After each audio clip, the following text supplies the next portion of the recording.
बिस्मिल्लाहिर्रहमानिर्रहीम अस्सलाम वालेकुम, welcome back to another video. आज की वीडियो में बात करेंगे डेक्टारेन ओरल जेल के बारे में, इसके बेनिफिट्स, इसके साइड इफेक्ट की वीडियो में डिटेल आपको बता दूंगा। वीडियो शुरू करने से पहले आप सबसे एक रिक्वेस्ट है कि अगर वीडियो पसंद है तो वीडियो को लाइक कर दें, चैनल को सब्सक्राइब कर दें और बेल आइकन को लाजमी प्रेस करें ताकि मेरी हर नए आने वाली वीडियो अब तक ईजिली पहुँच सके।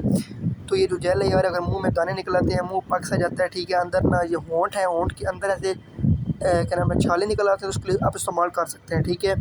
अब आप कुछ गंदी चीज़ें खाते हैं उसकी वजह से आपका मुंह पक जाता है अंदर से, ठीक है, तो आप इस तरह इस्तेमाल करवा सकते हैं, इंशाल्लाह ये आपको बहुत ज़्यादा फ़ायदा देगी, ठीक है। इसके बेनिफिट्स यही हैं। और बाकी आपने ये जब भी मेडिसिन एक बार लेनी है तो डॉक्टर से लाजमी रिव्यू करना है, क्योंकि डॉक्टर के हिदायत के मुताबिक आपने इस्तेमाल करनी है, ठीक है। हमारा मकसद सिर्फ आपको इसकी डिटेल बताना होता है, ठीक है। जब भी मेडिसिन लेनी है आपने एक्सपायरी डेट लाजमी चेक करनी है, और ये मेडिसिन बनेगी मुँह में छालों के लिए, ठीक है। उम्मीद करता हूँ आपको मेरी वीडियो पसंद आई होगी। इंशाल्लाह मिलते हैं अगली वीडियो में। चैनल को सब्सक्राइब लाजमी करना, वीडियो को लाइक लाजमी करना। इंशाल्लाह मिलते हैं अगली वीडियो में। इतनी देर के लिए अपना ख्याल रखिएगा।